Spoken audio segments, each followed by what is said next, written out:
reason why I like him the most, really, I suppose, I think he's like me. He's a bit quirky, and he's not got lots of confidence, but he keeps going. He's got a goal in life, and he just wants to become the best he can, which I suppose I feel the same way. This will be in the middle of like a very intense battle. The second one would be maybe, you know, talking, and the last one would be like in the keep where you don't want anyone necessarily to hear. Shaphira! We're trapped on the bridge. The king's soldiers are everywhere. Hurry! I think that was one of the main reasons why I was picked, to be fair. You know, because they saw someone raw and fresh. And that's what Eragon is, he's raw and he's fresh. But as you gradually go on, both he and I sort of gel together. It's an ambush! We're outnumbered! He mirrored Eragon's experience almost, you know, perfectly, and it's true. You know, here Eragon is being thrust into this world that he has no idea what he's getting himself into, and you know, here Ed is being thrown into a world that he has no idea what he's getting himself into. You see him grow, and you see him progress. And I'd like to say that happened with me. You did it, Shaphira! That'll keep them away from the towers for a while. Now the others. Having Ed Speleers as Eragon is the crowning moment. Listening to him talk and listening to his voiceover, he brings that charisma into the role and brings it alive in the game. Stay hidden, Shaphira. Not come into Gilead. I think that the most fun part to play from the movie would certainly be Eragon, I think, because he's your hero. He's the guy, he has the dragon, he builds up his magic powers as they go along. So there's a sense of journey with that character, there's a sense of achievement, I would imagine, at the end of the game when he's reached his promised land. Not bad, young dragon rider. There may be hope for you yet. It's just surreal. The whole process to me is just so surreal at the moment. I'm still just a regular kid. I'm just trying to, you know, well, I'm just having a laugh. You know, that's all I'm doing. I'm just trying to enjoy myself.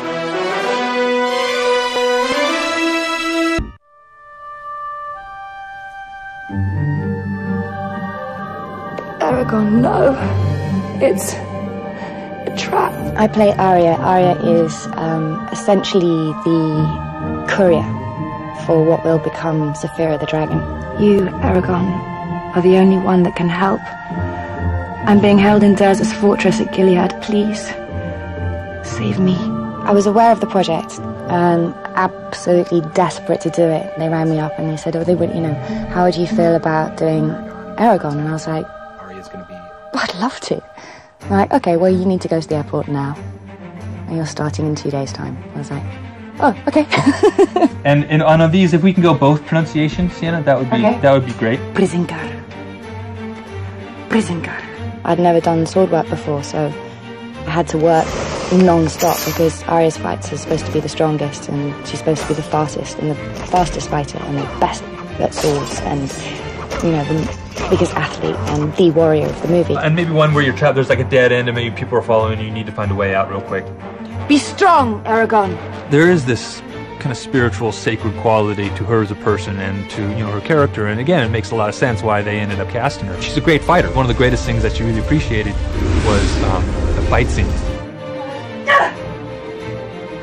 She's the ultimate fighter.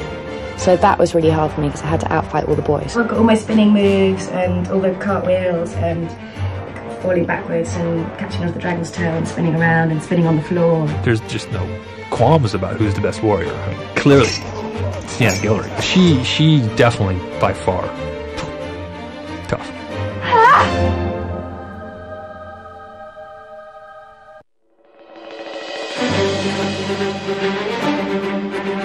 Who are you anyway? Murtagh. I'm your new partner, Dragon Rider. I play the character Murtagh. Murtagh's really sort of just a kind of vagabond. He was known throughout the towns as a sort of traitor. And so Murtagh, throughout his whole life, has kind of been growing up with a name that's been poisoned. This one particular level, this is at nighttime, you're in kind of a stealth mode, so you don't want to talk too loud in this particular level. When I was just a boy, my family was slaughtered by the king's soldiers.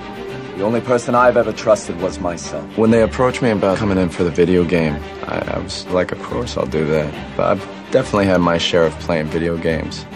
But to be a part of one is definitely an experience. He doesn't give you everything all at once.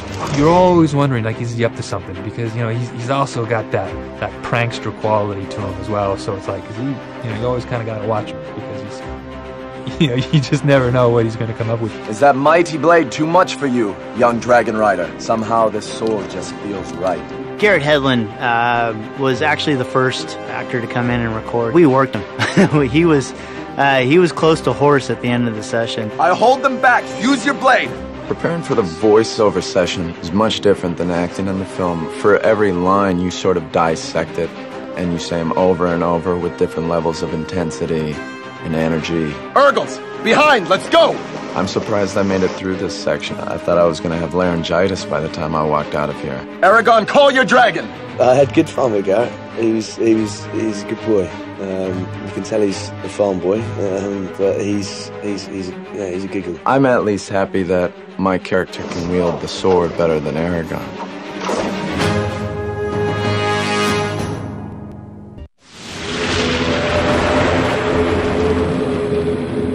I played Durza in the game. He's a shade, and he has many, many magic powers. This is the mighty Dragon Rider. Here's a choice for you, Dragon Rider. Join me, and together we will crush Galbatorix. There was many, many ways we could have went with the character, even just if we start with something as simple as the accent. At first we talked about him being Eastern European, so we went down that road for a short time, and then we thought, no, British villains are actually the best. Now you will die, Dragon Rider. All of Alagaesia will bow before me. When they cast him as Durza, I just thought, wow, that's really interesting. That's going to be very cool. Just makes the game all that much better because, again, it brings authenticity to the character. And it turns out that he brought Durza to life. Yes, and it's already sprung. You should have accepted my offer, boy. Now you will pay the ultimate price. When you're in a sound studio and all you then have to play with is your voice, you can concentrate more on that. Obviously, you tend to embellish the words a lot more. You're aware that it's the spoken word. Legend has it, the last thing a Dragon Rider hears before being consumed by death is the scream of his dying dragon. The spoken word somehow in a small sound studio such as this, it has a tremendous kind of reverb to it, and you feel like a power, a different type of power. And again, if you want to open it up, maybe give me one as is. If you want to open it up after that, feel free. Resa. You know, we'll do a line at a time, and he'll give me very different qualities on each one, and then he'll stop. He'll take a moment, and then he would stop and he'd look right at me, and he'd stop and he'd turn his body over, and he'd look at me, and he goes, did that work? How was that? We're okay? And I go, yeah, of course. It was a buzz for me because I play these games myself. I'm kind of ashamed to admit. You know, it's one thing to see Robert in a movie, you know, and Robert's doing his character and he's doing this thing, and he has that brogue and he has that Scottish, that accent and that dialect, and it's another to see him in real life and having him just tell these stories. I mean, he's just such a great storyteller, you know, about his kids or about, you know, soccer or about whatever. This is my first video game, yeah. I'm pleased to be involved because I've got so many nieces and nephews that play these games and stuff, so they'll get a real kick out of seeing their uncle.